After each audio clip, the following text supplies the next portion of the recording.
Y digo esto porque es el contexto en el que estamos viviendo. Contexto complejísimo, absolutamente novedoso. Y yo, que no puedo dejar de hablar de lo que ocurre en nuestro país.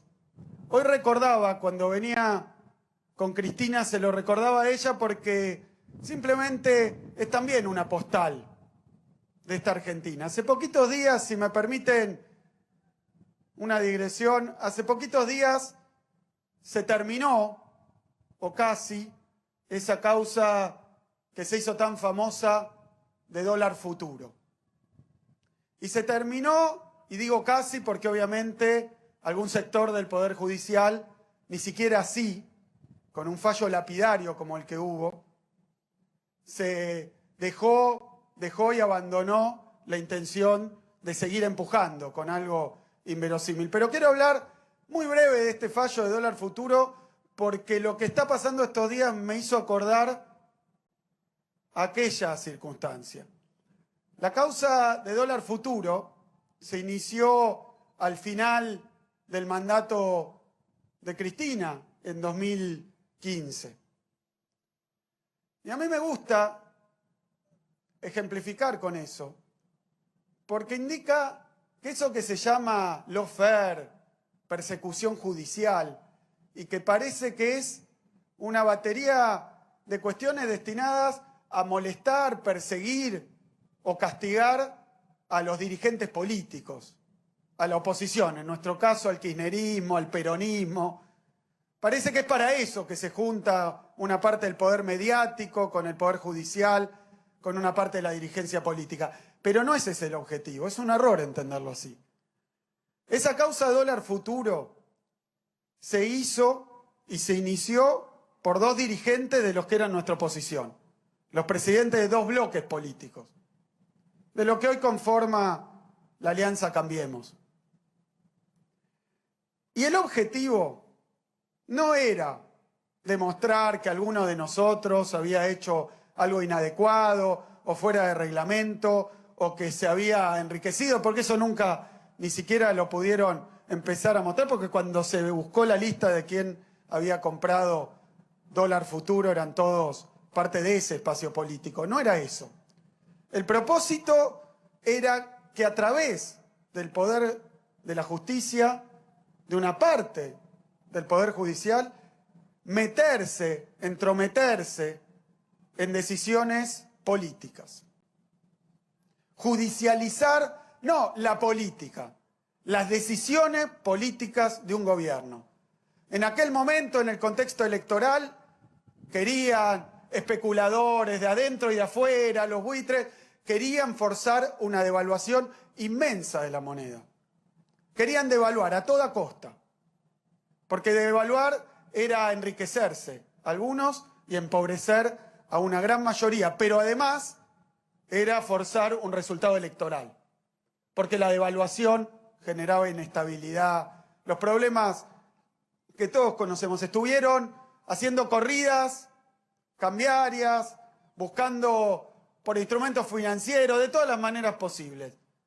Y como no lo pudieron hacer a través de los movimientos de mercado y menos todavía de las discusiones políticas, aparecieron jueces que dijeron que tenían que ser ellos los que fijaran qué políticas se podían hacer e incluso el tipo de cambio que tenía que regir en la Argentina. Quisieron forzar una devaluación por vía judicial. Y esto no es que yo construyo una idea, una fantasía. Hicieron un allanamiento de la mesa de operaciones del Banco Central de la República Argentina. Entraron y suspendieron la operación de la mesa financiera del Banco Central de la República Argentina. No tiene precedentes en la Argentina ni en el planeta que eso ocurra. Al dejar de operar, obviamente, todo queda a su suerte. Y después impugnaban los instrumentos con los que se estaba operando. Ese famoso dólar futuro que lo usó el gobierno de Macri, que lo usan todos los gobiernos del mundo, no tenía nada de delito, no tenía nada de judicial. Pero con esto quiero decir que el objetivo no era simplemente embargarnos por 15.000 millones de pesos, entorpecernos, molestarnos, señalarnos, perseguirnos. No era eso. El objetivo era económico, político, era incidir en la política de un gobierno a través del aparato judicial. ¿Y por qué? Esto me hace acordar a este momento, Alberto.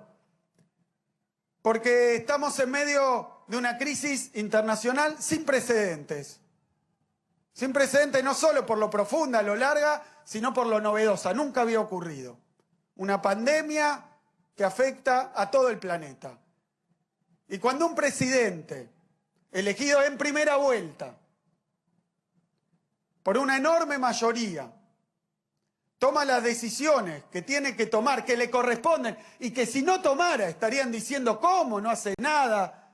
Toma las decisiones que tiene que tomar, van a la justicia e intentan parar, en este caso, medidas sanitarias de cuidado de la gente. Lo dijo bien Alberto, ni con la justicia, ni con los medios, ni persiguiéndonos van a impedir que cuidemos la salud y la vida de los bonaerenses y los argentinos. Olvídense de que así van a provocar una calamidad sanitaria, como las que algunos quieren, porque también los escuchamos hablar, que se muera el que se tenga que morir, que todo es un exceso, que toda medida de cuidado, que si uno tiene que quedarse en la cama es algo contra la libertad de la gente. Han dicho cualquier cosa contra las vacunas, contra absolutamente todo. Y para terminar, hablando de que el lawfare, el objetivo que tiene no es solo que tengamos que ir a tribunales, es modificar el curso, las decisiones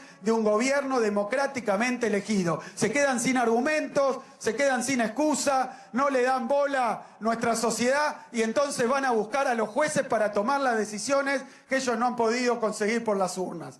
Así que el lawfare, olvídense que es contra nosotros. Estamos nosotros, por supuesto, pero es lo de menos. No es contra la dirigencia política, es para forzar decisiones por fuera del marco democrático. Y me parece que también hoy en este escenario, hoy Mario acá, que nos has invitado a compartir este acto importante, este momento, dos cosas quiero decir, no solo la salud, sino las viviendas. No pensaba hablar porque ya lo ha explicado muy bien el ministro Ferraresi, pero la verdad que se te estruja el pecho, el corazón, viendo que estos esqueletos de viviendas iniciadas, algunas hace 5 años, la gran mayoría, por motivos que nadie se ha tomado el trabajo de explicar, porque es inexplicable, y ninguno de esos periodistas incisivos se tomó siquiera el trabajo de preguntar. 55.000 viviendas han quedado así, sin terminar, a medio hacer, con lo difícil que es conseguir la tierra, conseguir el final, así la han dejado. 55.000 viviendas, número muy parecido al crédito que le pidieron al Fondo Monetario Internacional. Miren qué casualidad. Nos dejaron 55.000 viviendas sin terminar y pidieron 55.000 millones de dólares para endeudarnos para siempre. Y la deuda sí que nos la dejaron. Y con eso viene batallando Alberto, viene batallando Cristina, viene batallando Sergio, Máximo desde el Congreso Nacional, para tratar de dar respuesta. Y es una excelente noticia que nos tiene que llenar de alegría que en medio de tantas dificultades como genera la pandemia, el gobierno se esté ocupando de reactivar estas casas en todo el país. Porque nos ocupamos también de lo importante, de dar trabajo, de mejorar bienestar y de cumplirle los derechos a nuestro pueblo. Que para eso nos votaron y eso vinimos a hacer más allá de la peste y más allá de la pandemia.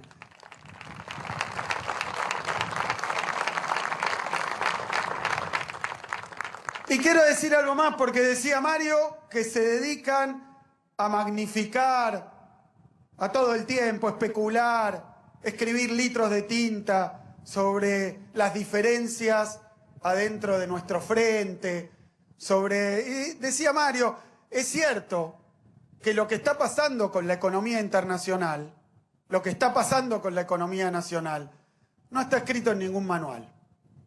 El que diga que sabe qué hay que hacer para sacar a la economía de una pandemia como la que tenemos, el que sepa exactamente qué medidas hay que tomar como si estos fueran tiempos normales para sostener en tiempos de pandemia lo que se puede y lo máximo de la actividad económica, de las condiciones de vida, está mintiendo. Y si no, que vaya a ver todos los que se sorprendieron con un presidente de los Estados Unidos que planteó un plan de reactivación económica más allá de todo lo conocido, poniéndole plata en el bolsillo a la gente y poniendo también una cantidad de recursos inmensa para movilizar la economía a través de la obra pública. Tenés razón, Alberto, hace acordar al peronismo, hace acordar a la reconstrucción que hubo que hacer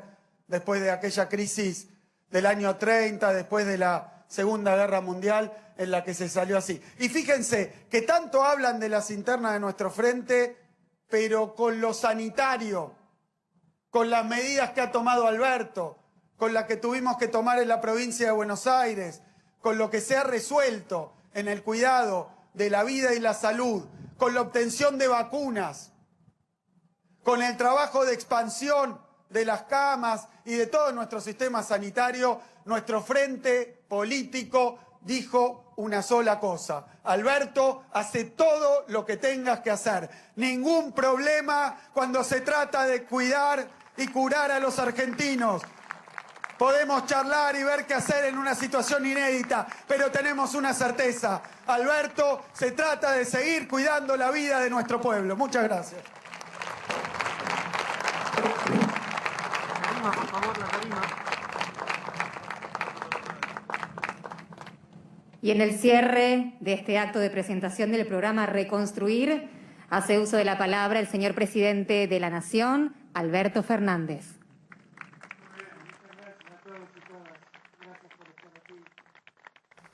Ahora voy a tratar de ordenar un poco mis palabras. Las primeras palabras: feliz cumpleaños, Ensenada, feliz cumpleaños, Mario. Muy contentos de estar en Ensenada, que como bien dijo Mario, es para los que somos peronistas un lugar singular, porque de aquí salieron muchos aquel 17 de octubre. Y su gente sigue sintiendo y valorando las cosas como en aquel entonces. Miren bien, acá veo un montón de cámaras de fotos, muchas cámaras de televisión. Yo les pido, por favor, que saquen esta foto. Sáquenla. Y no se olviden nunca. Porque aquí estamos los que estamos convencidos de lo que hay que hacer en la Argentina. Y no va a haber ni tapa de los diarios, ni sentencia judicial que nos deje o nos lleve a hacer aquello que debemos hacer en favor de los argentinos. Grábense esta foto. Esta es la foto de nuestra unidad, de los que queremos poner de pie a la Argentina después de un tiempo en que la derrumbaron, la pusieron de rodillas, la endeudaron, le quitaron la educación y la salud. Y nadie va a hacernos ceder en eso. Venimos a poner de pie a un país. Estoy en una provincia donde una gobernadora se jactaba de no abrir más hospitales y se jactaba de terminar con el aumento de las universidades, porque finalmente los pobres no llegan a las universidades. Y cerraban colegios. En esos 4 años se cerraron colegios. Cuando Axel llegó, había en esta provincia menos colegios que los que había cuando Cristina dejó el gobierno. En esta provincia estamos. En un país donde un presidente, reconozcamos que con la política económica que tenía algún grado de razón, decía que había que caer en la política, en la educación pública. Y claro, eso era caer si se le habían quitado recursos a la educación pública, maltrataban a los maestros, cerraban los colegios, las universidades no tenían razón de ser. Cerraban el CONICET, cerraban el Ministerio de Ciencia y Tecnología, cerraban el Ministerio de Salud. Obviamente, claro, en esas condiciones ir a la educación pública era muy perverso. Nos llenaron el país de miseria, nos llenaron el país de debilidad, debilitaron cada una de las estructuras del Estado porque ellos estaban convencidos que no era el Estado el que debía venir a socorrer a los que no tenían casa y creían que esto lo iba a hacer el mercado. ¿Qué mercado ni mercado? El mercado va donde se gana plata, no donde la gente lo necesita. Y el Estado está donde hay una necesidad, porque ya sabemos los peronistas que donde hay una necesidad y hay un derecho, y por lo tanto debemos cubrirlo ese derecho. No es esta la primera vez que con Jorge venimos a inaugurar estas casas. Y yo siempre digo lo mismo. 55.000 casas como esta quedaron construidas como esta y dejaron de construirse en el año 2016. Y siempre me pregunto cuál habrá sido la razón que habrá tenido quien decidió que esto quede parado durante 4 años. Y siempre llego a la misma conclusión. Debe ser alguien que odió tanto, que temió que la gente recuerde que esta casa a la que accedía cada hombre, cada mujer, muchas veces con sus hijos y su familia, era una casa que había construido Cristina. Y el odio fue tan enorme que prefirieron dejar a los argentinos sin casas antes que los argentinos recuerden que hubo una presidenta que se ocupó de esos argentinos de los que el mercado jamás se ocupa. Y yo siempre los invito a reflexionar sobre esto, porque a semejantes inequidades conduce el odio, a semejantes desigualdades conduce el odio.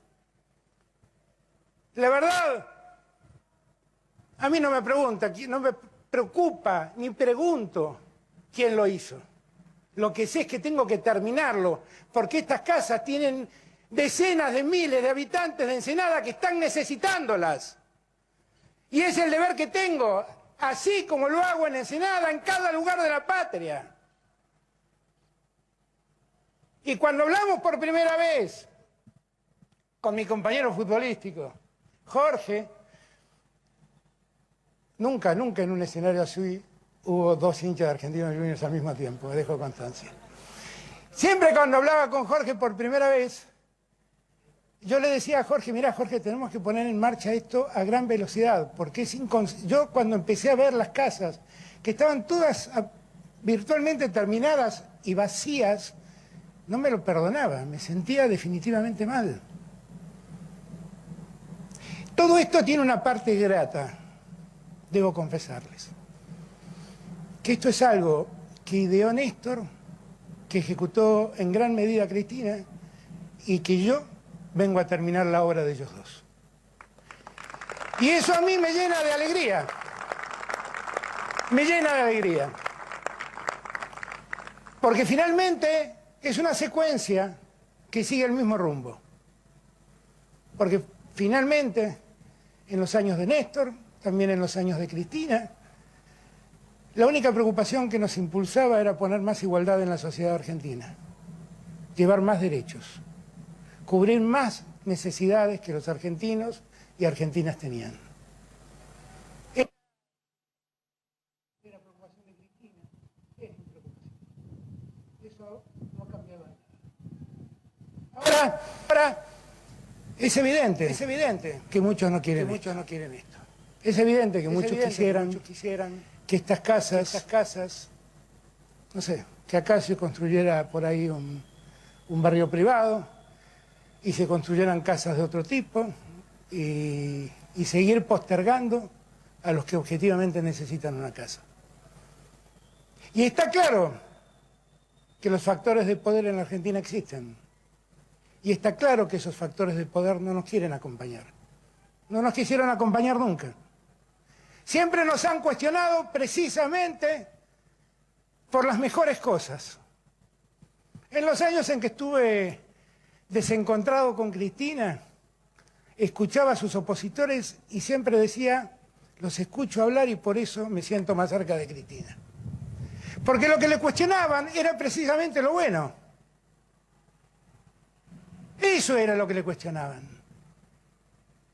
No era lo que yo por ahí podía percibir como algo que no me gustaba.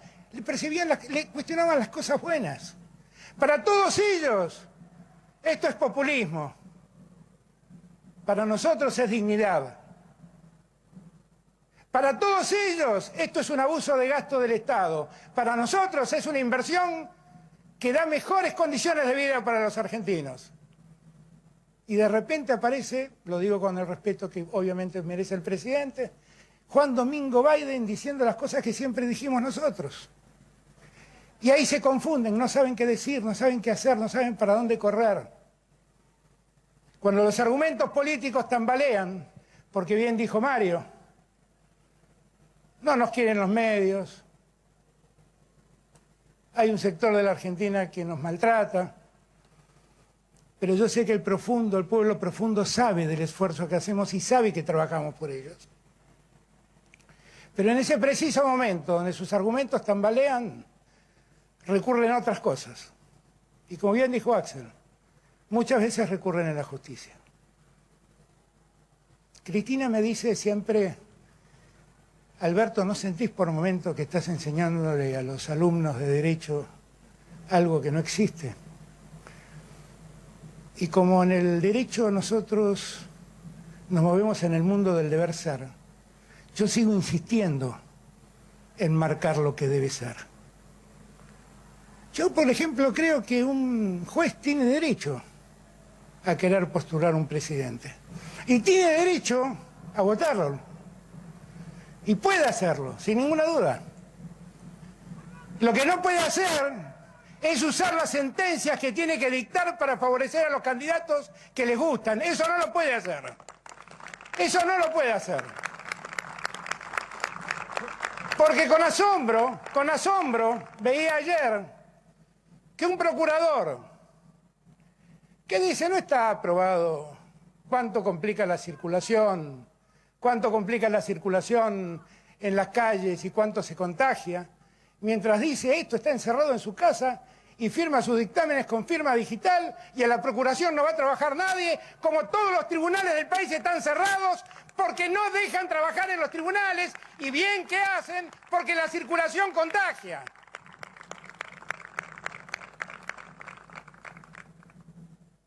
Cuando me doy cuenta de estas cosas, y son las cosas que, perdónenme, uso este lugar para poder hablarle a cada uno y cada una de los que nos están escuchando, yo me pregunto si cuando toman estas decisiones saben cómo juegan con la vida de los argentinos. ¿Cuánto juegan con la vida de los argentinos? Dicen en la sentencia no tener forma porque no saben cómo medir cuáles son los riesgos del contagio. Y yo que hablo todos los días con epidemiólogos, con médicos, con sanitaristas, y me explican cuáles son los riesgos, y eso lo vuelco en un decreto, dice no, al decreto le faltaron argumentos. ¿Y cómo sabés vos que faltaron argumentos si vos decís que no sabés cómo explicar cuando la pandemia adquiere ribetes inmanejables? ¿Cómo es que haces esto? Yo ayer dije, y lo repito, uno a lo largo de la carrera ha leído muchas obras jurídicas que son mejor olvidar. Y ha leído posiciones en derecho que suenan viejas, decrépitas, injustas. Lo que es muy triste ver esa decrepitud del derecho firmada en una sentencia judicial. Eso es muy triste, porque ¿saben qué? Esto no es solamente lo que pasó ayer. Y yo quiero que cada argentino y a cada argentina lo entienda. Porque también las corporaciones económicas van a la justicia y esos jueces, en el medio de la pandemia, deciden que el Estado Nacional no puede regular el precio de los celulares, no puede regular el precio de Internet, no puede regular el precio del cable de televisión. Y en verdad son esos actores, esos factores del poder de la Argentina, los que terminan escribiendo que el gobierno abusa cuando toma estas decisiones. ¿Por qué nosotros dijimos que las telecomunicaciones debían ser un servicio público? Y lo son. Miren, cuando en el año 2003 llegamos con Néstor, si me consiguen un poquito de agua, me viene bárbaro. Cuando llegamos con Néstor en el año 2003, la telefonía celular era un lujo de muy pocos. Menos del 20% de los que usaban telefonía tenían teléfonos celulares. Y entonces nosotros dijimos con Néstor, bueno, pero si eso es así, no tiene sentido que regulemos los precios, porque la verdad es casi un elemento suntuario, que lo pague el que lo pueda pagar. Y durante muchos años la telefonía celular funcionó sin que el Estado Nacional intervenga en la fijación de un precio. Pero resulta que en la Argentina del presente, donde viven 45 millones de habitantes, hay más de 65 millones de celulares. ¿Eso qué quiere decir? Que todos usamos celulares. Que todos usamos celulares. Eso no es un servicio público. Claro que es un servicio público. Claro que lo es.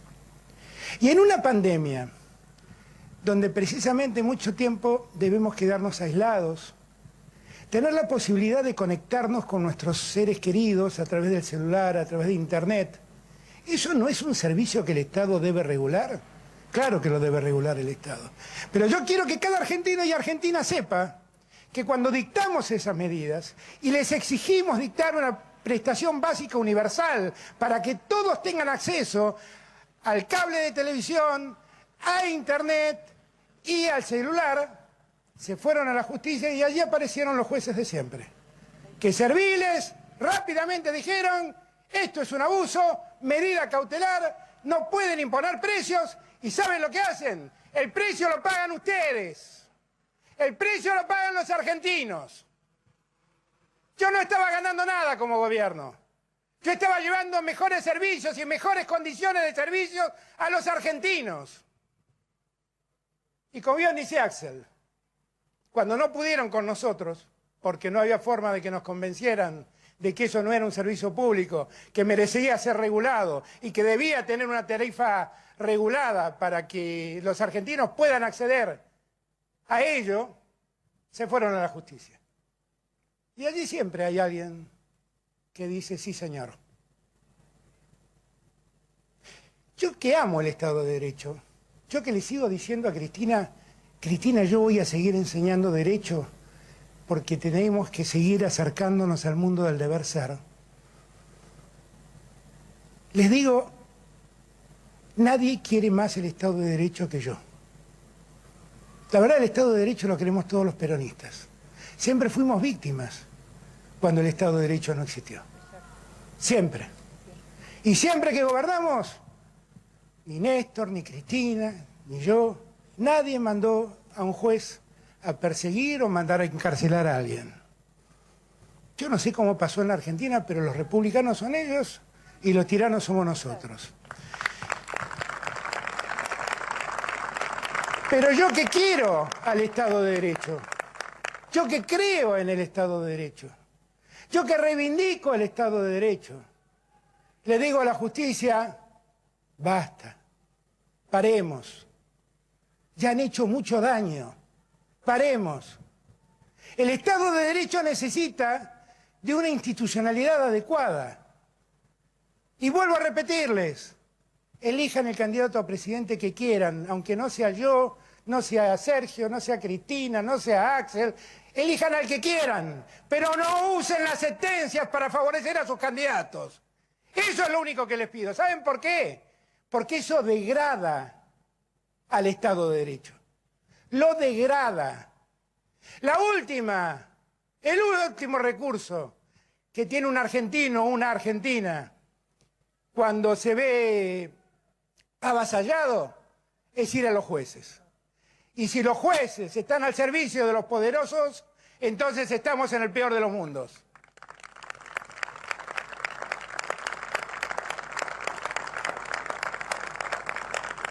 Hoy los diarios titulan que el gobierno anunció que no va a respetar una sentencia. Bueno, yo quiero decirle que la respeto, pero esa sentencia no resuelve nada, porque están hablando de un DNU que no regía, que no existía, que no causaba ningún efecto, estaba caducado. ¿Por qué lo hicieron? Si eso no estaba rigiendo. No hace falta que les conteste, ¿no? Ya entendieron todos por qué lo hicieron. Hay un DNU vigente que nadie ha cuestionado. ¿Por qué a ese DNU nadie lo cuestionó? ¿Y por qué a ese DNU el máximo tribunal del país no dijo nada al respecto de él? ¿Por qué? ¿Por qué opinó sobre una norma que ya no estaba vigente? Si quieren elegir un candidato, vayan y voten, pero no usen las sentencias.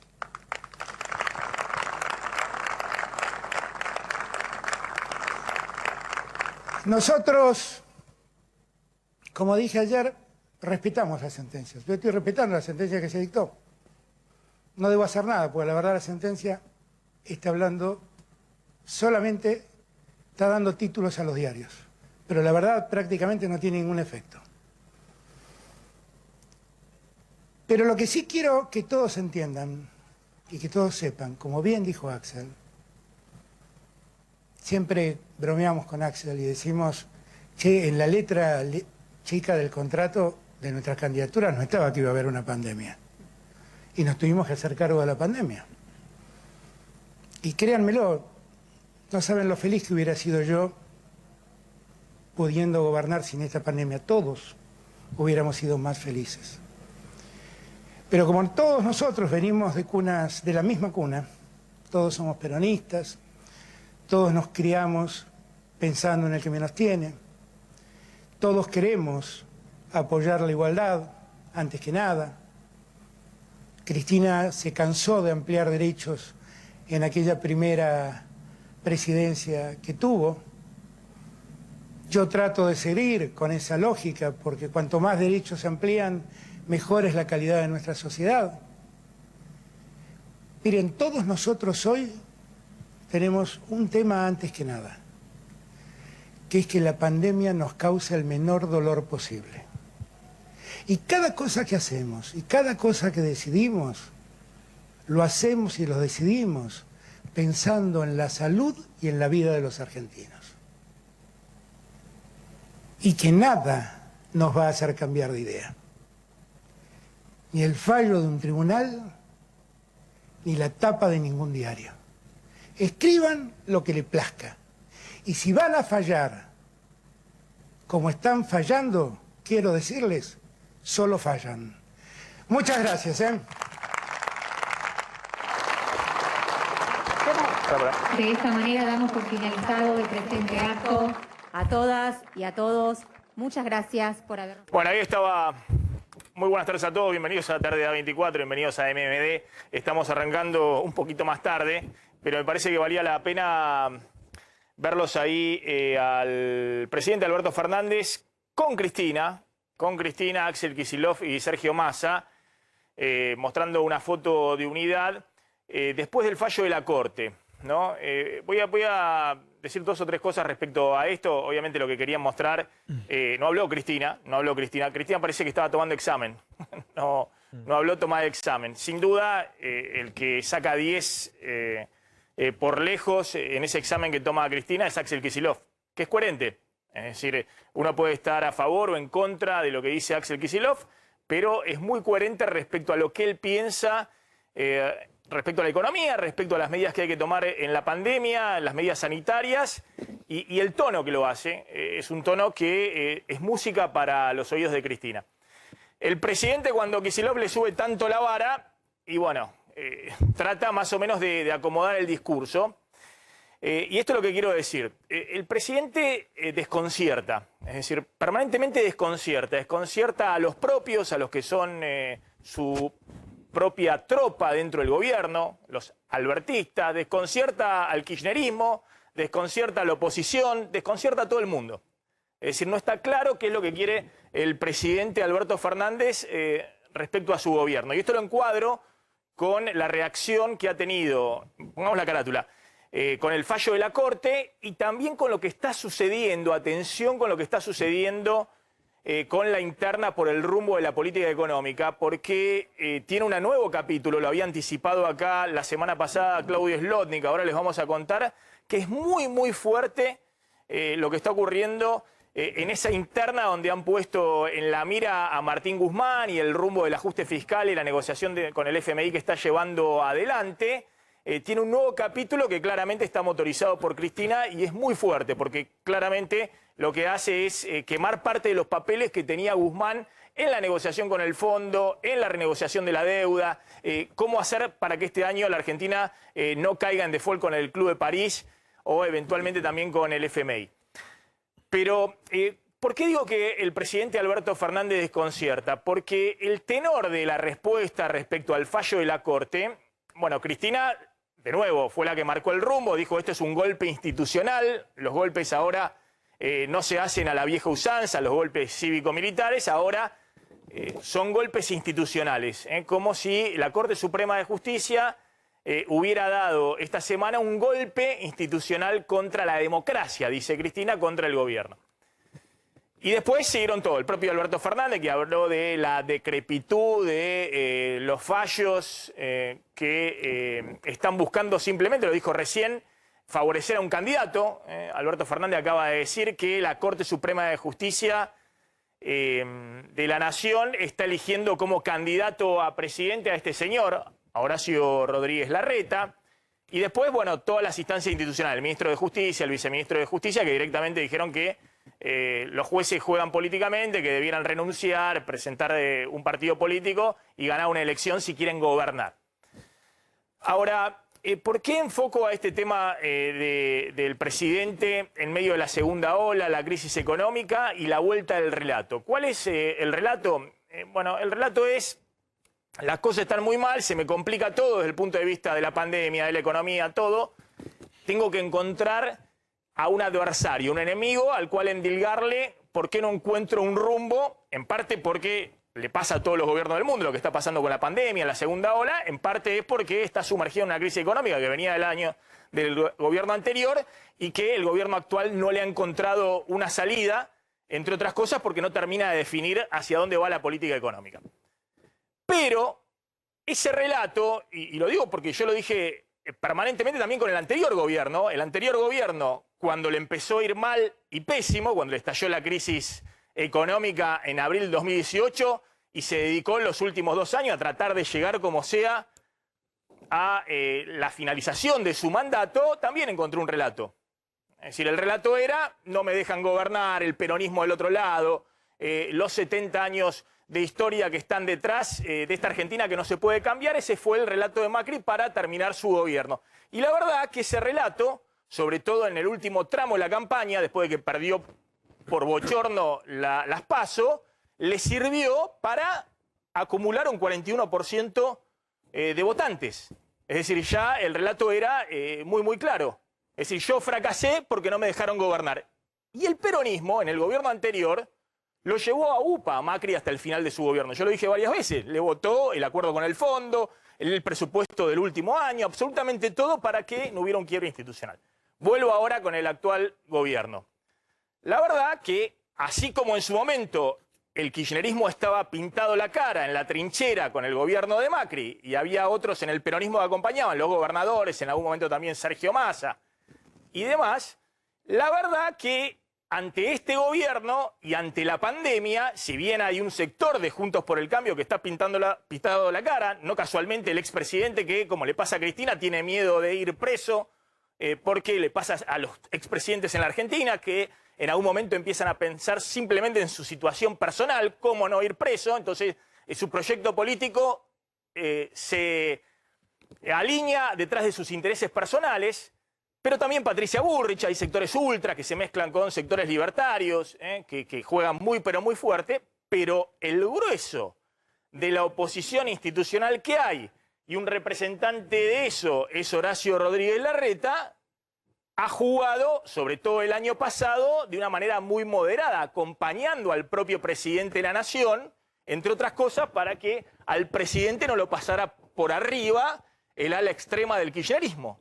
Y por eso los tiempos de mi amigo Horacio, la idea de que había una convivencia y demás para gestionar una crisis inédita como es la crisis de la pandemia.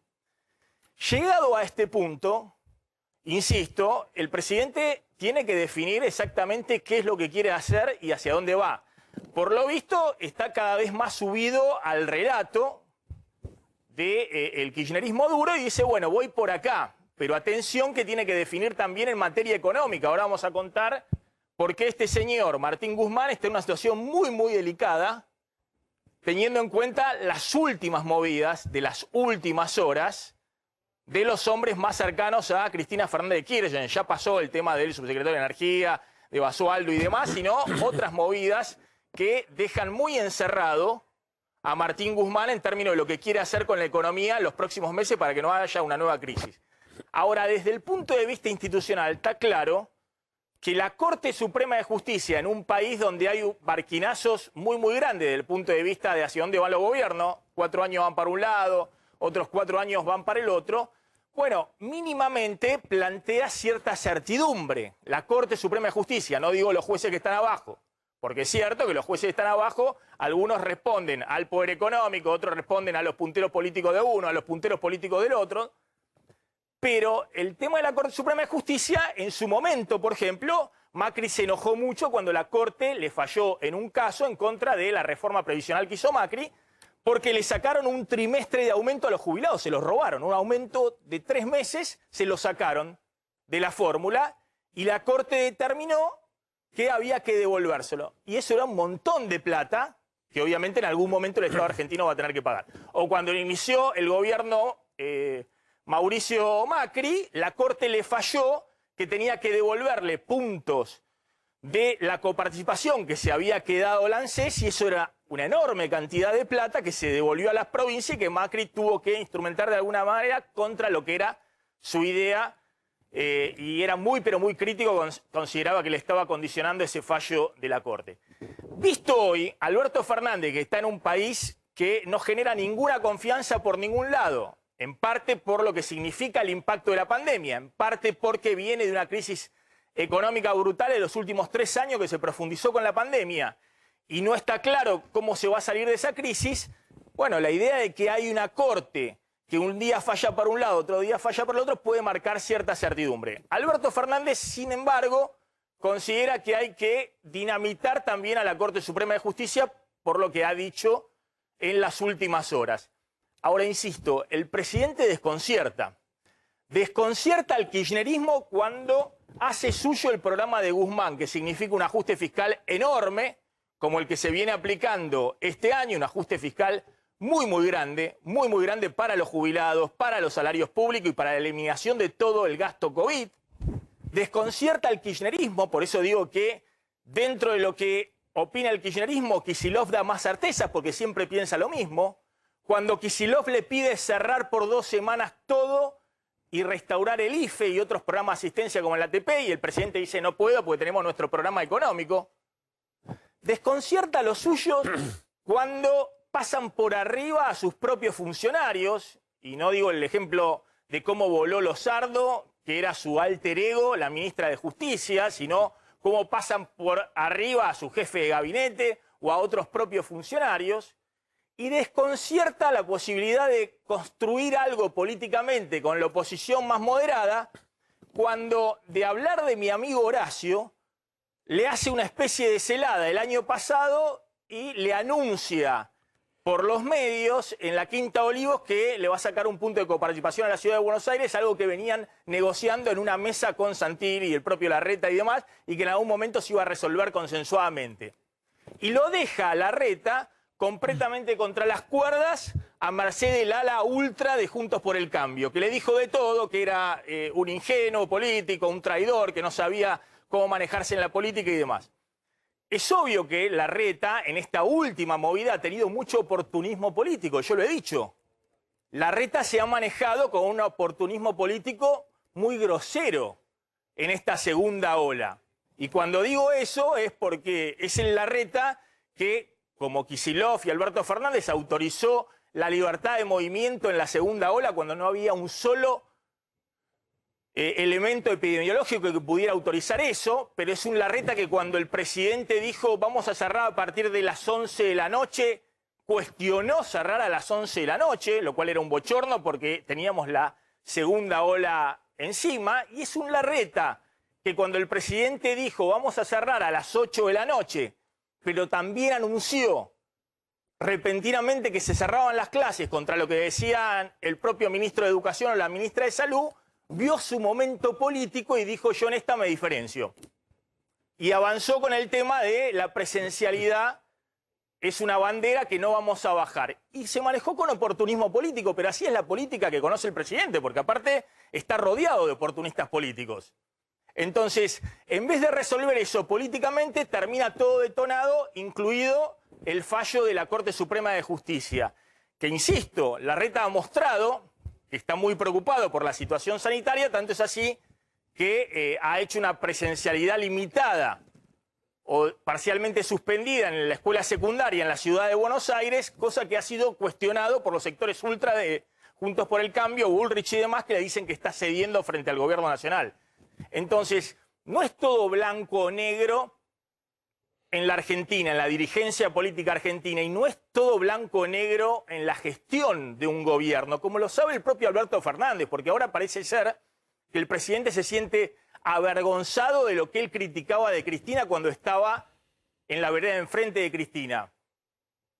Mucha gente pensaba que el presidente, al hacer esas críticas, había aprendido de cómo gestionar sin estar en un extremo o en el otro, o sin estar aprovechando de manera oportunista la grieta. Bueno, parece ser que también desconcierta el presidente en ese punto, porque un día llama a la oposición al diálogo y a trabajar conjuntamente, y al otro día dice que no construyen viviendas por odio. Insisto con esto, ¿hacia dónde quiere ir el presidente Alberto Fernández? Está en todo su derecho Cristina de marcar el rumbo que ella quiere para un gobierno, y está en todo su derecho Kicillof en ser el delfín favorito de Cristina, porque claramente no solamente interpreta a Cristina, sino que Kicillof tiene ideas bien claras hacia dónde debe ir su proyecto político. Ahora, ¿cuál es el proyecto político de gestión de Alberto Fernández? Que todavía le quedan 2 años largos de gestión y que es muy importante definir, no solamente para salir de esta pandemia, sino también desde el punto de vista económico para no comerse otra crisis. Rápidamente, decime, Damián, ¿en qué está quedando? Ahora vas a adelantar el tema del Consejo Federal de Educación, porque el tema de las clases hay elementos que llevan desde el punto de vista político y legislativo al gobierno a acercar a Larreta con el tema de la presencialidad en la ciudad de Buenos Aires. Sí, exactamente. A ver, de hecho, porque es parte de la respuesta del gobierno nacional al fallo de la Corte y también a la oposición. Y de hecho, el presidente recién decía algo, que el DNU que ahora está vigente no fue cuestionado por la Corte Suprema, y que de hecho el decreto actual establece, según el gobierno, criterios objetivos para definir esas zonas de bajo, medio, alto y de alarma sanitaria, que tampoco están cuestionados y que son criterios claros, a diferencia de lo que le reprochó la Corte, que no habían tenido argumentos suficientes para suspender las clases. También para el gobierno esta nueva medida no regula restricciones para el área metropolitana, que era esa zona que para la Corte Suprema no existe, sino que el decreto vigente, dice, tampoco fue cuestionado, y lo dijo el presidente, por la Ciudad de Buenos Aires ni por otra jurisdicción. Por lo tanto, no resuelve el problema. Es más, el gobierno dice, la Ciudad de Buenos Aires adoptó en parte el último decreto, porque como decís vos, Maxi, suspendió el secundario y no cuestionó que, por ejemplo, se suspenda la circulación a partir de las 20, que tiene que ver también con la zona de alarma sanitaria. Y lo que decías, Maxi, que después ampliamos, ayer, también respondiendo a la Corte, el Consejo Federal de Educación avaló precisamente esos criterios, el que establece la alarma sanitaria, en el Consejo. Que haya criterios objetivos respecto a cierta cantidad de casos acumulados en los últimos 7 o 14 días, más ocupación de terapia intensiva, y eso objetivamente lleva a suspender ciertas actividades, entre ellas La las educación clases, presencial. en el caso del Consejo Federal de Educación. Exactamente, y lo que dice el gobierno es, eso es una decisión, Maxi, concurrente del gobierno nacional con las provincias, como de hecho le reclamaba la Corte Suprema. Ahora lo cuentan en detalle. Lo del Consejo Federal de Educación llama la atención porque hubo 2 provincias de Juntos por el Cambio, Jujuy y Corrientes. Jujuy y Corrientes, que acompañaron la decisión del resto de los gobernadores y del gobierno nacional de establecer esos parámetros objetivos que además ya estaban determinados desde el año pasado. Estaban en parte, lo que pasa es que Claro. ahora se agregó esa última categoría. Lo que estaban, Maxi, los parámetros que estaban desde el 8 de enero, no establecían cuáles eran las restricciones. Sí decían, si superan los 150 casos, si superan el 1,2 de la razón, etcétera, los gobernadores tienen que tomar medidas para restringir la circulación. No decían cuáles medidas. Lo que incorporó el gobierno el viernes pasado, hace casi 2 semanas, fue precisamente eso, la instrucción de qué se debe cerrar ante precisamente cada circunstancia. No fue el viernes pasado. Ahora, la reacción, muy breve, ¿no? Pero la reacción del gobierno respecto a esto de la Corte va claramente en 2 direcciones. Por un lado, el relato, lo mediático, la permanente crítica y poner a la Corte, a la justicia en general, en el lugar de la oposición, hasta incluso en el lugar de los desestabilizadores y los golpistas. Y por otro lado, Maxi, y la política real va por ahí, la respuesta, la reacción al decreto de la Corte es el proyecto que está mandando el Ejecutivo para que se apruebe antes de fin de mes en el Congreso, donde le darían mucho poder, facultades extraordinarias al presidente para manejar en pandemia. Después tengo detalles de ese decreto, pero la reacción, más allá de lo semántico, más allá de la pelea mediática, va a ser dar la disputa, obedecer lo que dice el decreto, lo que dice la Corte, el dictamen, pero dar la disputa en el Congreso, que es el último estamento después de la Corte que tienen para alinear a lo que pretende el gobierno. A ver, sí, recordemos que por ahora estamos en una democracia, decir lo que es ley vale como ley en todo el territorio del país, digamos, y por eso una de las instituciones de la República es el Congreso, otra es el Poder Ejecutivo y otra es el Poder Judicial. Está el doctor Gil Domínguez, que es abogado constitucionalista. Siempre lo consultamos porque sale un poco de la jugada de la grieta, ¿no? Donde uno llama a un lado u otro de la biblioteca, según sean los defensores de, en este caso, Horacio Rodríguez Larreta o del gobierno, ¿no? Hay constitucionalistas que están muy convencidos de un lado de la biblioteca de que el que tiene razón es Horacio Rodríguez Larreta, y hay otro que está muy convencido y lo defienden en los canales de televisión de manera muy fervorosa, que el que tiene razón es el gobierno y que hay una sublevación de Larreta. Y también está Facundo Nejamsky, analista político. Doctor Gil Domínguez, bueno, ¿qué le pareció el fallo de la Corte respecto al decreto, al DNU del presidente que ha generado tanto revuelo?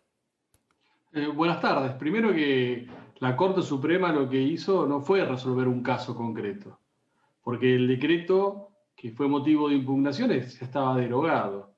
Lo que hizo la Corte fue emitir un fallo que nosotros llamamos institucional, estimativo, exhortativo, donde la Corte, como en otros antecedentes, lo que hace es, mirando el futuro, establece ciertas pautas, ciertos lineamientos de cómo funcionan las instituciones de la República y de cuál es el contenido de sus derechos. ¿Para qué? Para que si hay otros juicios, otros procesos judiciales, estos estándares se tengan en cuenta, o para que el Poder Ejecutivo y el Poder Legislativo reaccionen en consecuencia. Esto es lo que ha hecho la Corte Suprema de Justicia, reafirmando la jurisprudencia que decía que la Ciudad Autónoma, que decía que la Ciudad Autónoma de Buenos Aires está a la par de las provincias, y que en nuestro Estado federal, las provincias, la Ciudad Autónoma y el Estado tienen facultades propias donde no se puede meter una con otro, y que tienen facultades concurrentes. Y que la salud y la educación son facultades concurrentes. Que si se ponen de acuerdo está todo ok, y para eso hay órganos como el Consejo Federal de Educación para ponerse de acuerdo, y que si no están de acuerdo, la Ciudad de Buenos Aires, las provincias tienen que tener un cierto margen, bajo ciertas circunstancias, de poder seguir los lineamientos del Estado federal o apartarse. Acá tenemos un problema de delay, que es que lo que dice la Corte Suprema en torno al funcionamiento del Estado federal y cómo se tiene que gestionar la pandemia, este nuevo DNU que está vigente lo recepta en gran parte, porque establece distintas zonas, establece criterios epidemiológicos objetivos, le cede gran parte de la responsabilidad a los gobernadores en ciertos aspectos de tomar una medida o no tomar otra medida.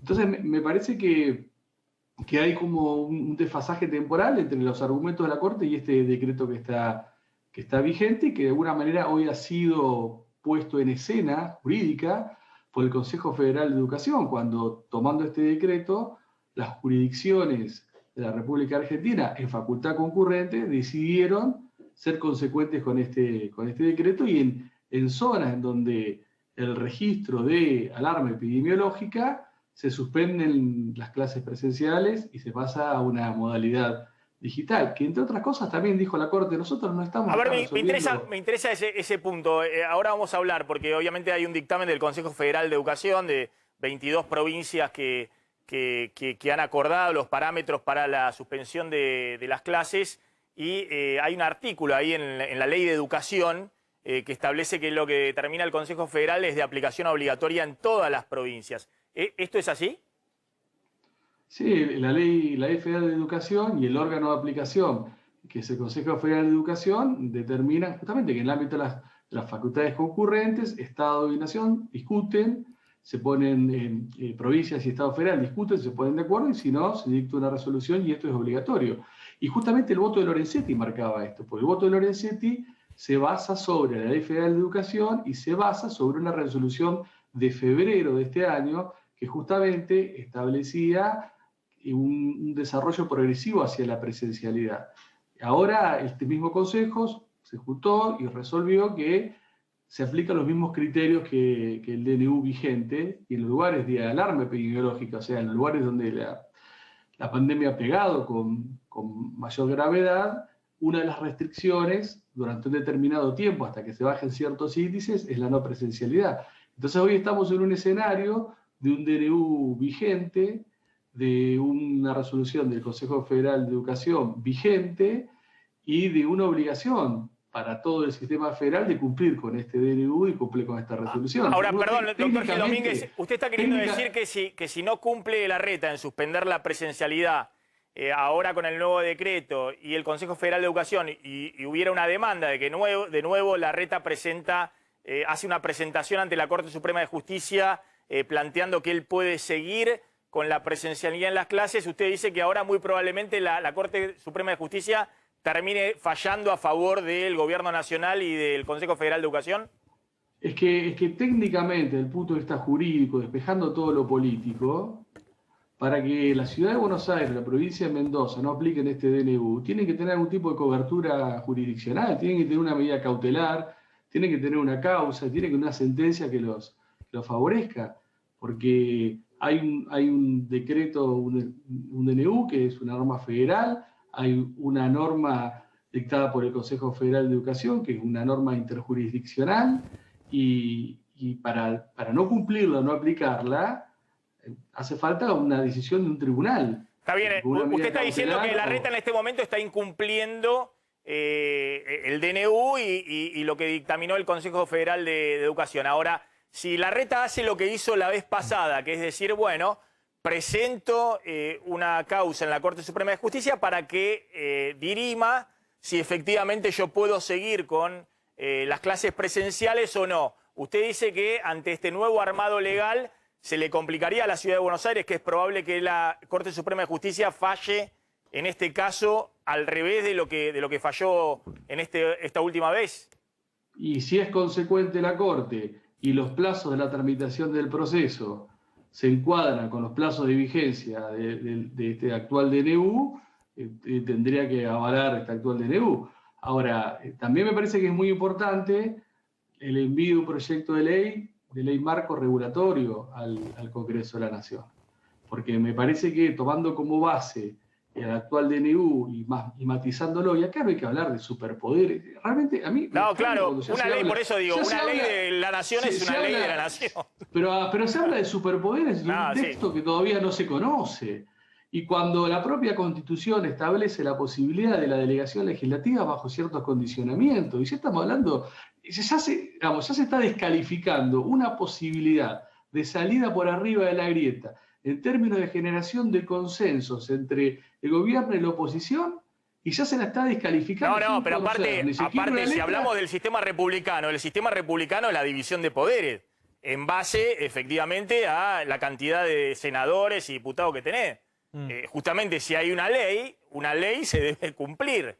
A menos que, bueno, viole algún tratado internacional o la Constitución, que están por encima de las leyes. Eso lo va a determinar también el Poder Judicial. Pero nadie está Pero esto lo descalificando, determina perdón. la justicia, pero claramente en la división de poderes,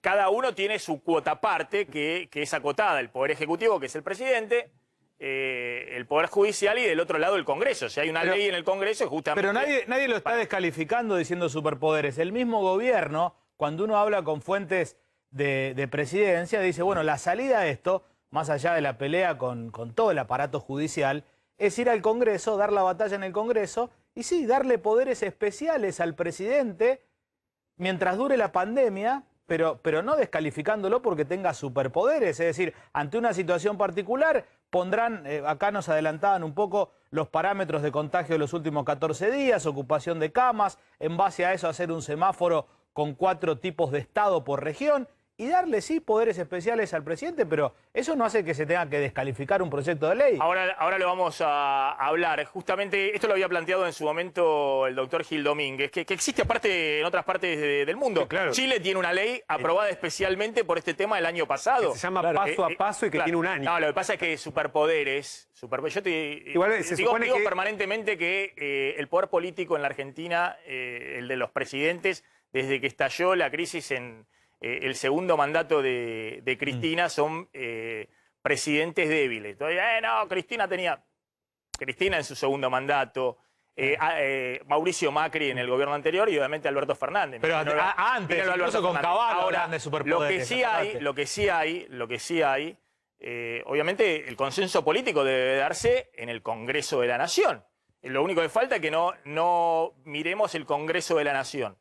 El presidente dice algo que también es cierto, que los DNU, cuando son ratificados o no son rechazados por el Congreso de la Nación, tienen una categoría o un nivel de leyes. Bueno, de hecho, Maxi, hoy en la mañana, y esto es importante agregarlo, la comisión bicameral que se ocupa de revisar precisamente la legalidad de los decretos de necesidad de urgencia, hoy convalidó este decreto del que estamos hablando. Y seguramente va a avanzar para que sea aprobado por la Cámara Alta, por el Senado de la Nación.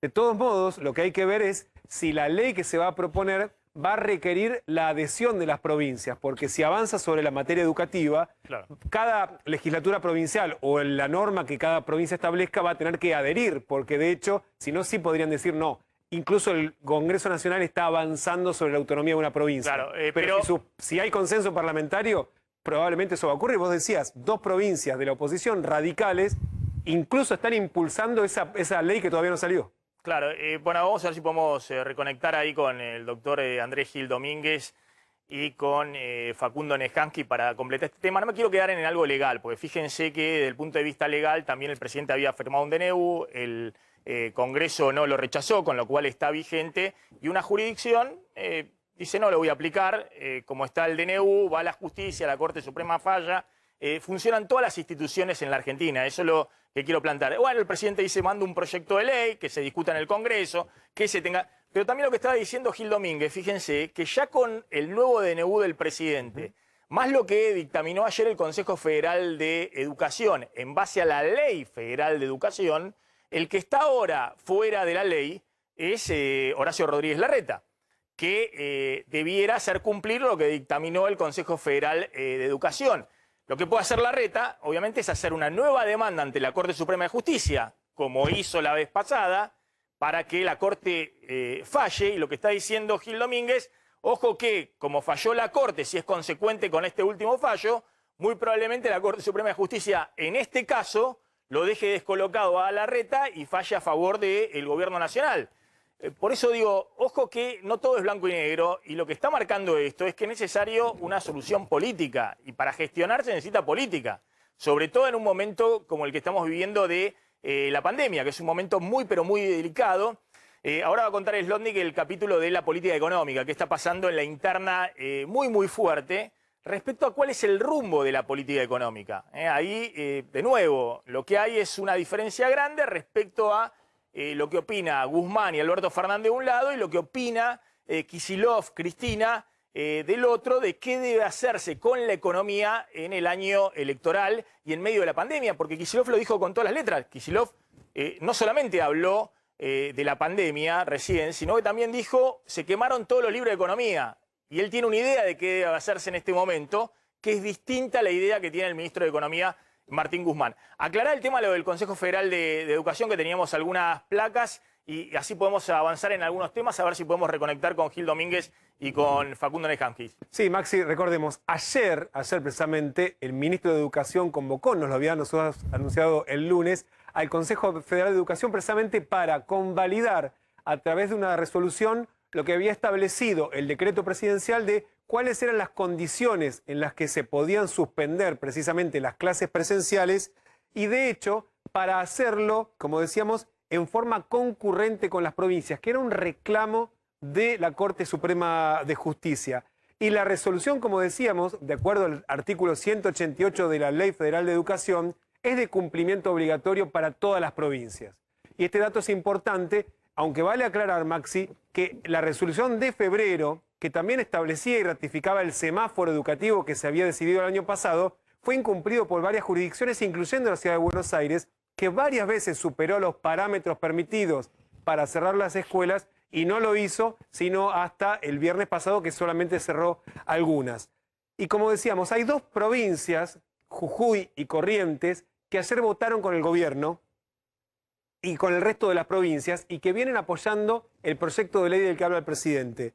Y de hecho, con este proyecto de ley van a obligar de algún modo a las provincias, pero como decíamos, la duda es si van a tener que adherir una vez que se sancione el proyecto de ley, como ocurre, por ejemplo, con una ley de tipo, no sé, el acuerdo fiscal con las provincias, que después tiene que ser ratificado con cada legislatura. Y entonces hay que ver cuál es el margen que deja el proyecto de ley para los gobernadores. Pero sí está claro, Maxi, que hasta ahora, como veníamos diciendo, hay normas del Consejo Federal de Educación. Que tienen que aplicarse en todas las provincias. ¿Tenés ahí el artículo de la Ley Federal de Educación? El 188, lo dijimos, que es precisamente el que establece que las resoluciones del Consejo, cuando el propio Consejo lo establezca, son de cumplimiento obligatorio para todas las provincias. La resolución de ayer es de cumplimiento obligatorio y por lo tanto debe ser cumplida por todas las provincias. Después hay que ver precisamente, insisto con esto. Es decir, según la Ley Federal de Educación, en este momento, Larreta, después de la resolución del Consejo Mendoza, Federal que de son las dos provincias, Suárez y Larreta, están incumpliendo. Ciudad de Buenos Aires y Mendoza debieran volver a la suspensión de la presencialidad y manejarse con el tema virtual. En este momento, claro. En la provincia de Mendoza es solo Gran Mendoza, los 6 departamentos que incluyen a Gran Mendoza y toda la ciudad de Buenos Aires y el AMBA completo, que es donde hay, además de Rosario y también San Lorenzo, la zona determinada para la alarma, ¿no? Bueno, lo dice explícitamente Trota, ¿no? Ya hoy por la mañana en declaraciones radiales sale a decir, más allá de que había dicho hace unos días que había que cumplir con lo de la Corte Suprema de Justicia, explícitamente lo que decías vos, Damián, ¿no? Que hay que suspender las clases por orden del Consejo Federal de Educación, que es el que dio el consenso en la Ciudad de Buenos Aires. Lo pide explícitamente. Bueno, por eso Alberto Fernández dice, no se preguntaron por qué Larreta no presentó, nadie presentó ahora una demanda ante la Corte Suprema de Justicia con el nuevo decreto. Bueno, un poco lo que adelantaba el doctor Gil Domínguez, que en base a lo que dictaminó el Consejo Federal de Educación y el nuevo decreto, muy probablemente la Corte, si es consecuente con el último fallo, falle en ese caso de manera distinta, en favor de que se suspenda la presencialidad en Ciudad de Buenos Aires en esta oportunidad. Lo que pasa es que bueno, esto rige hasta el 21 de mayo. Bueno, hay y que ver si la Corte punto, tomaría el caso ante el 21 de mayo. ¿Qué pasa después del 21 de mayo? Claro. Porque de hecho, ayer el gobernador Perotti, que de hecho recordemos, Rosario y San Lorenzo, dos localidades santafesinas, también están en la zona de alarma sanitaria y pasaron por una semana a las clases no presenciales. Lo que está discutiendo Perotti son los criterios que se utilizaron. Ayer Santa Fe votó a favor de la resolución del Consejo, pero discute, por ejemplo, el criterio de la ocupación de camas.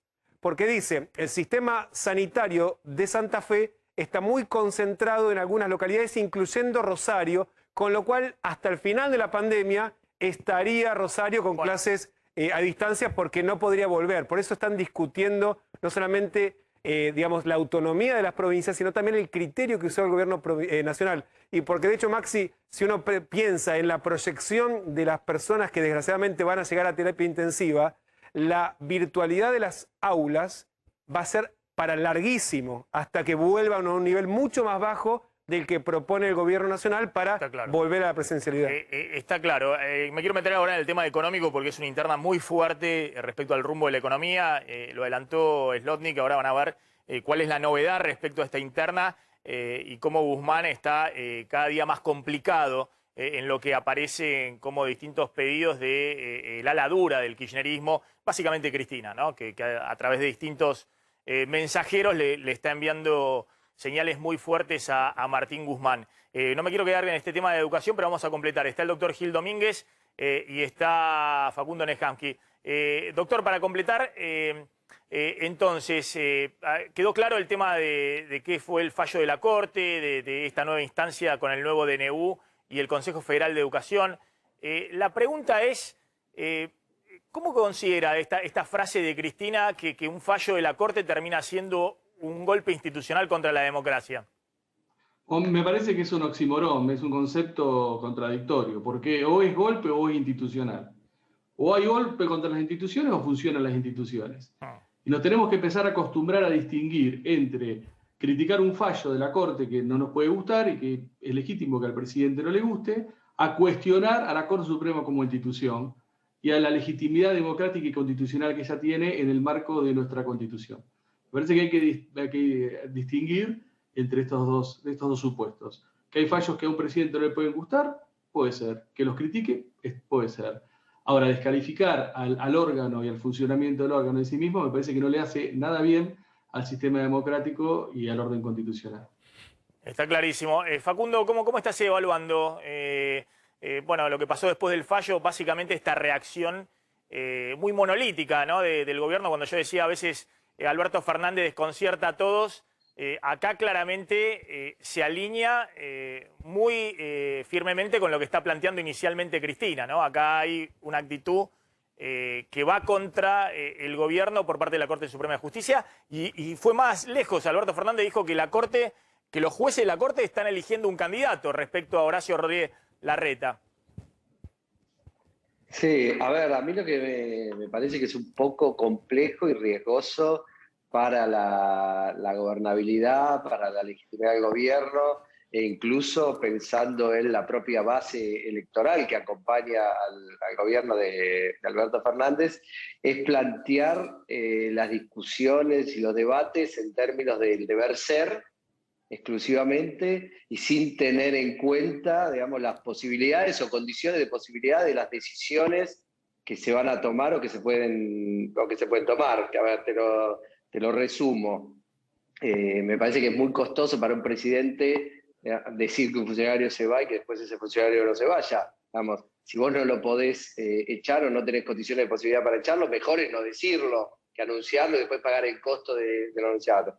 Lo mismo me parece, a ver, el gobierno tiene que ser consciente que tiene una relación de tensión con el Poder Judicial. Yo no quiero decir, ni mucho menos, que la Corte le devuelve al gobierno en fallos la situación de conflicto y tensión que viene atravesando hace un tiempo con el gobierno de Alberto Fernández, pero digamos, si vos sos gobierno y tenés una relación de mucha tensión con la Corte Suprema de Justicia, es esperable que cuando a la Corte le toque fallar, digamos, no sean, digamos, entre una decisión y otra, digamos, lo más probable es que no te favorezcan con los fallos. Yo no digo que la justicia siempre actúe de esa manera, pero sin duda si vos estás gobernando es una variable que tenés que tener en cuenta, porque digamos, el costo de tomar decisiones que después son difíciles de implementar es que, digamos, te va achicando tu base electoral en términos también de tu propia legitimidad. No toda la sociedad tiene ganas de acompañar lo que vos le planteás en términos del deber ser, lo que tiene que ser. No sé si con eso soy claro. Hay peleas que el presidente plantea, o puede estar la coalición política que conduce el presidente y la vicepresidenta plantean, que no sé si toda la sociedad está dispuesta a acompañarlas. hay quienes acompañan al gobierno y lo hacen por pragmatismo, porque creen que la situación económica, si gobierna el peronismo, puede ser mejor que si gobierna otra fuerza política. Entonces, cuando vos planteás, digamos, todas tus decisiones en el plano de que te tiene que acompañar porque las cosas que vos estás planteando son las que están bien y las que plantea el otro son las que están mal, el problema es que muchos te digan que no te acompañan más. Entonces, ahí me parece que hay un riesgo. Ahora, Facundo, sí. ¿y cómo estás evaluando? Porque yo decía, en general, los relatos, lo decía el propio Alberto Fernández. Alberto Fernández, cuando Cristina en su último gobierno, después del 2012, empieza en la declinación, entre otras cosas, porque la economía obviamente empieza en una situación muy, muy complicada, Alberto Fernández planteaba que el relato duro de Cristina, peleándose con todo, con la Corte, con las corporaciones, con esto, más allá de lo que efectivamente crea Cristina, de alguna manera estaba justificando, bueno, que no le iba bien, y que no le encontraba una salida satisfactoria a su gobierno, fundamentalmente desde el punto de vista económico. Le pasó a Macri, lo hemos dicho, los últimos 2 años de Macri se la pasó diciendo que los males de este país eran del peronismo que no lo dejaba cambiar y transformar la Argentina. Y terminó su gobierno aferrado más que nunca, parecía un mesiánico de su relato. Y así le sirvió para acumular el 40% de los votos, algo insólito en un gobierno que terminaba con 2 años de recesión y los indicadores que todos conocen. Y Alberto Fernández, que dijo voy a saltar de esta grieta, bueno, se lo ve ahora subiéndose en una postura muy firme respecto a encontrar a los enemigos. Y no digo solo a la Corte, ha encontrado también en su ex amigo Horacio el adversario político que ahora no solamente está beneficiado por los jueces, sino que atenta contra la política sanitaria. Claro, justamente a eso me refería, vos lo sintetizaste muy bien. Digamos, cuando vos, digamos, elegir un adversario quizás forma parte o es un clásico de la política, ¿no? De la política de la democracia, la existencia de partidos, la diferencia con el otro, las diferentes propuestas. El tema es cuando vos le planteás a la sociedad todo en términos de vida o muerte, de todo o nada, de que es esto porque si no es el abismo. Entonces, digamos, lo que puede suceder es que cuando las condiciones no son buenas, la sociedad te deje de acompañar. Vos fijate, ¿cuándo funcionó bien este modelo o este sistema? Este modelo, este sistema funciona bien cuando la economía crece y le va muy bien. Vos decís, el primer kirchnerismo, 2003, 2004, 2005, 2006, 2007, etapa, digamos, donde la economía funcionaba muy bien, una mayoría de la sociedad acompañaba eso. Ahora, cuando la economía no funciona, estos niveles de tensión política te tienden a achicar tu base electoral solamente a aquellos que coinciden ideológicamente con la dureza y los planteos que vos estás realizando. Entonces, en ese sentido, terminás regalando banderas a tus adversarios que no tendrías por qué regalarlas, como por ejemplo que un gobierno progresista o peronista le termina regalando a una coalición más conservadora la bandera de la educación. ¿Por qué? ¿Qué sentido tiene eso? Incluso el propio presidente podría haber planteado públicamente la diferencia que tenía con Horacio Rodríguez Larreta, en el sentido que él plantea que por condiciones de salud había que cerrar las escuelas y que Horacio Rodríguez Larreta no lo quería hacer, y el riesgo que eso implicaba para la salud de los porteños e incluso de los bonaerenses que van a un lado y del otro de la frontera. Sin embargo, prefiere una decisión, digamos, no consensuada o no dialogada, no presentada a la opinión pública, que lo termina llevando a un camino de elevación de la tensión política que deriva en una situación que termina, en mi opinión, limando o esmerilando su propia capacidad para gobernar. Les hago la última.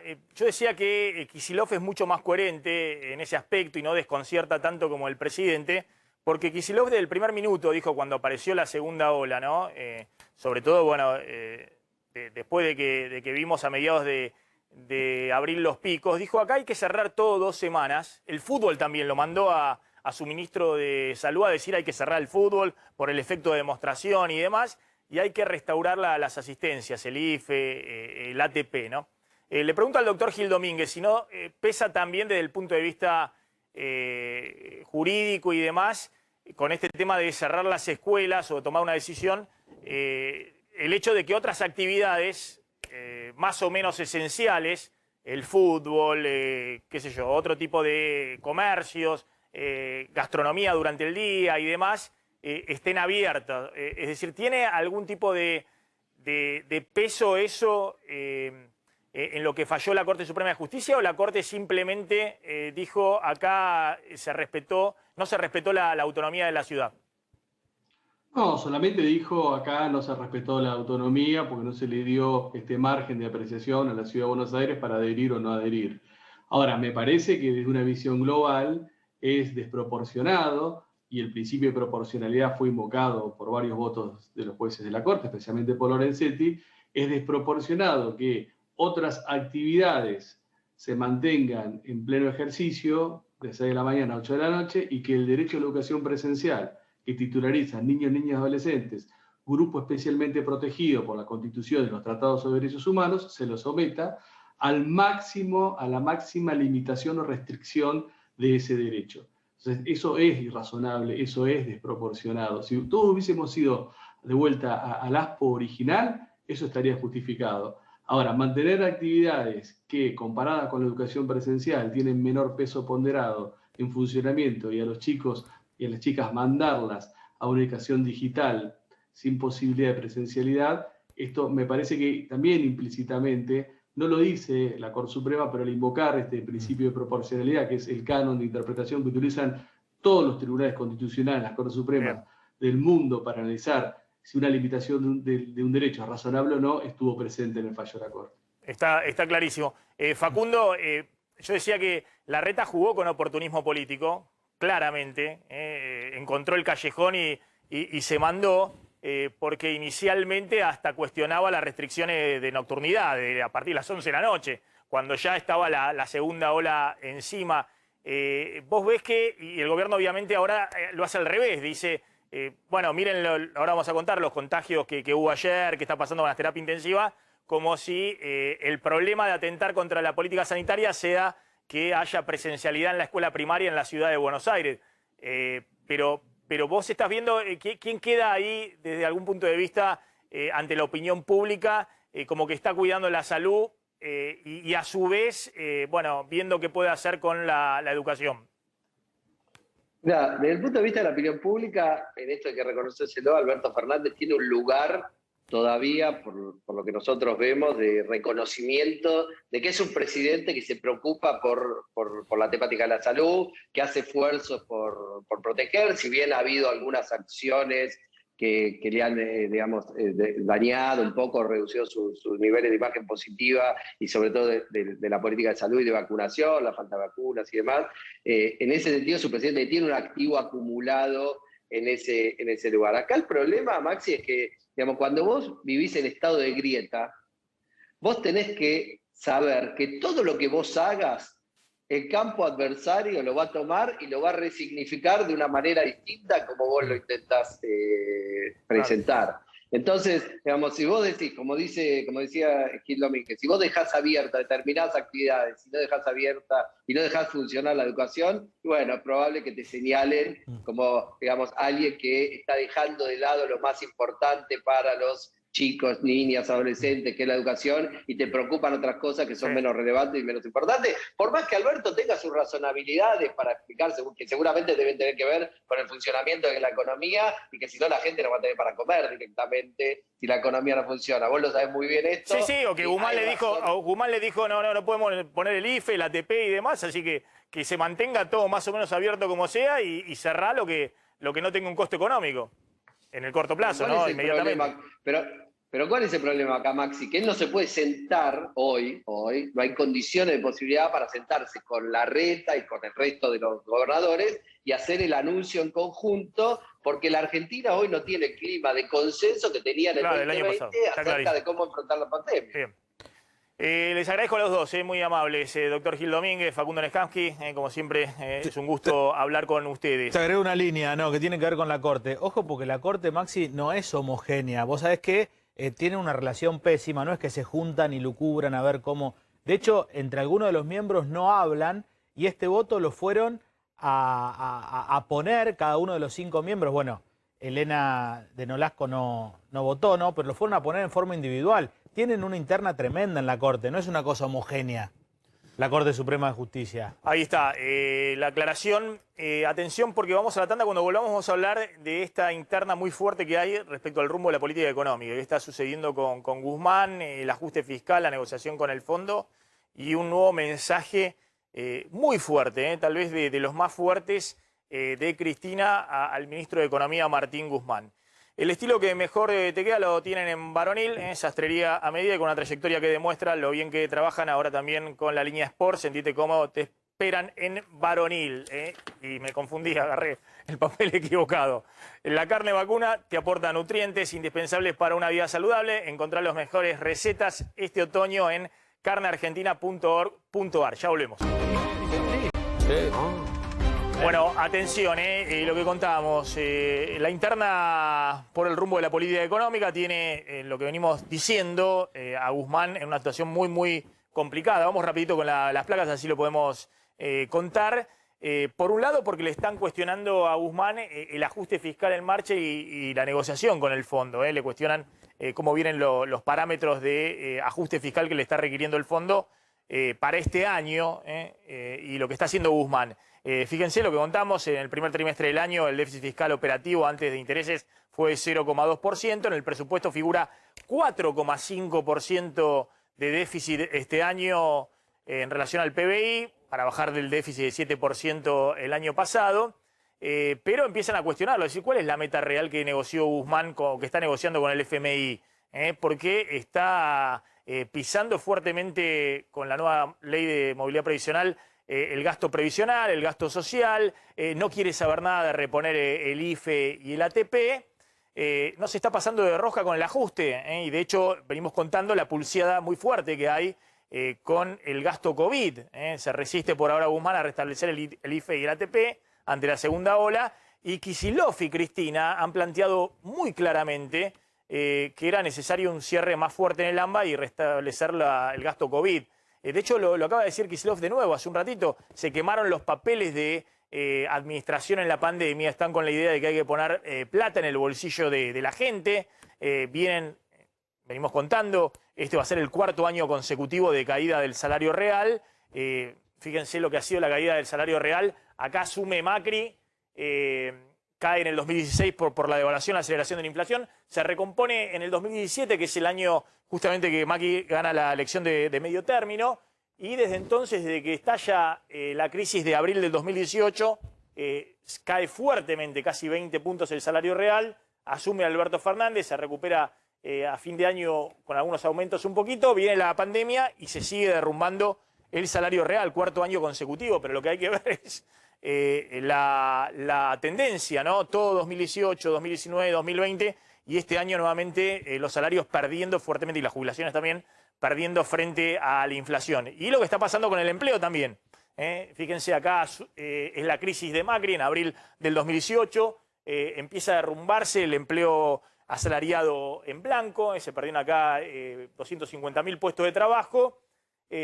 Asume Alberto Fernández por acá, esto era toda la caída del empleo en la era Macri, en abril es el derrumbe del empleo, se pierden otros 260.000 puestos de trabajo asalariados en blanco y recién se están recuperando muy lentamente esa vuelta, recién se han recuperado solo un tercio, 81.000 empleos asalariados en blanco, los mejor calificados, digamos, los empleos formales, los que pagan obra social, gasto previsional y indemnizaciones y demás, bueno, se ha recuperado solo un tercio de los asalariados privados en blanco. Entonces, en este contexto, ¿qué dice Kicillof y Cristina?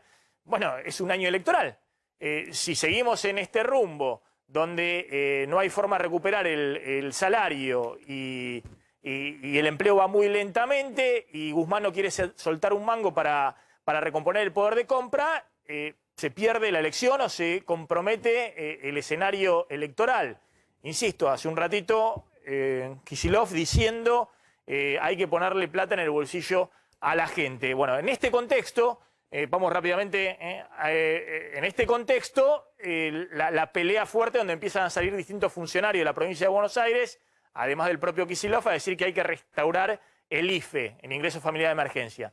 Guzmán del otro lado dice, no puedo, tengo que seguir con el ajuste fiscal porque si no lo hago, si no reduzco la emisión monetaria, eso se va a la brecha cambiaria, a la presión sobre los dólares alternativos, y esto termina en una nueva crisis cambiaria con un impulso inflacionario todavía más grande.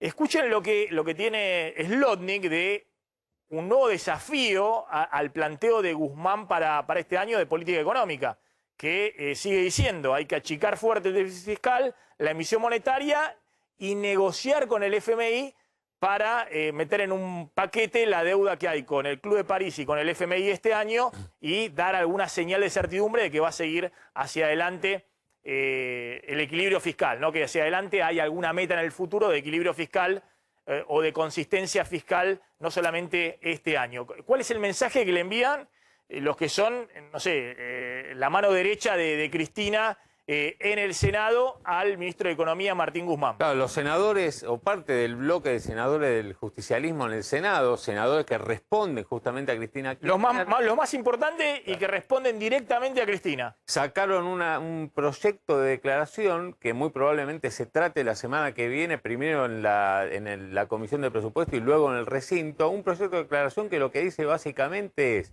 que cuando el Fondo Monetario Internacional mande en las próximas semanas, en los próximos meses, alrededor de 4.350 millones de dólares, el gobierno use esos 4.350 millones de dólares que vienen como una ampliación del capital del Fondo Monetario, no para pagarle la deuda al FMI, no para pagar el vencimiento con el FMI o con el Club de París a fin de mes o con el FMI a partir de septiembre, sino que use esos 4.350 millones de dólares para atender los gastos de la pandemia, para poner plata aquí en la Argentina, para poner esos dólares a circular en la economía. Y no solamente eso, Maxi, ahí nosotros trajimos la parte fundamental de ese proyecto de declaración, sino que en una parte de este proyecto, que tiene 7 páginas, dicen: lo fundamental en estos momentos no es el equilibrio fiscal o el equilibrio monetario, sino garantizar el equilibrio social de nuestro pueblo. Lo que están diciendo es: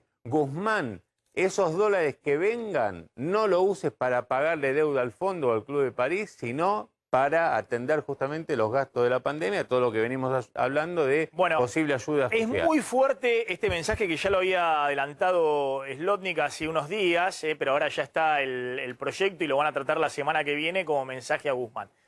Guzmán esperaba que estos 4.000 millones de dólares que le corresponden a la Argentina, porque se va a ampliar el capital del Fondo Monetario, entonces el fondo distribuye en DEG, en derechos especiales de giro, que es su moneda, a los distintos países según la cuota que tiene cada país, determinada cantidad de DEG, que para la Argentina son un poco más de 4.000 millones de dólares en DEG. Eso va directamente a las reservas, engrosar las reservas. El plan de Guzmán era, pense ahora a fin de mayo con el Club de París, 2.300 millones de dólares, el plan de Guzmán era no pagar. No vamos a sacar 2.300 millones de dólares de la reserva para pagarle al Club de París. Por eso fue a Europa hace 2 semanas y por eso la semana que viene vuelve a Europa Guzmán con Alberto Fernández, porque ahí el Club de París los más importantes son Francia y Alemania, ¿no? Son los que determinan qué hacer con el tema de la deuda del Club de París. Guzmán pensaba no pagarle al Club de París y usarse los 2 meses que hay de gracia para ver si se puede llegar a un acuerdo con el fondo, porque el Club de París le dijo, podemos renegociar esta deuda hacia adelante siempre y cuando tengas un acuerdo con el fondo. Pero haya o no haya acuerdo con el fondo, no se le va a pagar al Club de París, ni ahora a fin de mayo, ni después, no se le va a pagar al Club de París. Ahora, con el FMI, Guzmán tiene tiempo, hasta septiembre hay un vencimiento con el FMI de pagarle 1.800 millones de dólares, que es mucha plata, teniendo en cuenta que hoy las reservas netas disponibles del Banco Central están en poco menos de 6.000 millones de dólares, y hay otro vencimiento, otros 1.800 millones de dólares en diciembre, ¿no? Entonces Guzmán le decía, bueno, ya sea en septiembre o en diciembre, si no llegué al acuerdo con el fondo, uso estos 4.000 millones de dólares que me envía por una ventanilla el fondo en DEG para pagar los vencimientos con el FMI, no estar urgido de tener que estar negociando antes de las elecciones contra reloj o después, más allá de que Guzmán quiere cerrar cuanto antes con el FMI. Le están enviando, rápidamente y nos vamos a la tanda, poneme de nuevo el proyecto de declaración, porque quiero mostrarles quién firma, no es que es un grupito, no es Fernanda Vallejo en la Cámara de Diputados. Esto es Cristina puro, es un mensaje muy fuerte al ministro de Economía, Martín Guzmán, es el doctor Oscar Parrilli, que es, bueno, todos saben quién es el doctor Oscar Parrilli para Cristina, ¿no? Está al lado, le lleva los papeles, va, viene. Está José Mayán, que es el presidente del bloque del Frente de Todos. Y está Anabel Fernández Agasti, que es la senadora favorita de Cristina. Es decir, le firman el proyecto de declaración que va a aprobarse la semana próxima, diciendo que esos 4.000 millones de dólares hay que ponerlos en las reservas y sobre eso usarlos para el gasto social, IFE, ATP, bono para jubilados o lo que fuera, en el año electoral. Esto se contabiliza también en las cuentas fiscales, ¿no? Se hizo en su momento cuando Argentina recibió y se va a hacer ahora. Ahora, Guzmán quiere ese dinero usarlo para, no sé qué, darle la maquinita del Banco Central y sobre eso emitir pesos para efectivamente restaurar el gasto COVID y demás. Bueno, hay una pelea muy fuerte con este tema en el gobierno. Claramente Cristina está marcando la línea hacia dónde quiere ir y con esta frase muy fuerte que decía Slotnick, más allá del equilibrio fiscal hay que preservar el equilibrio social. Atención con qué puede pasar con Guzmán en los próximos días. Tanda y ya volvemos.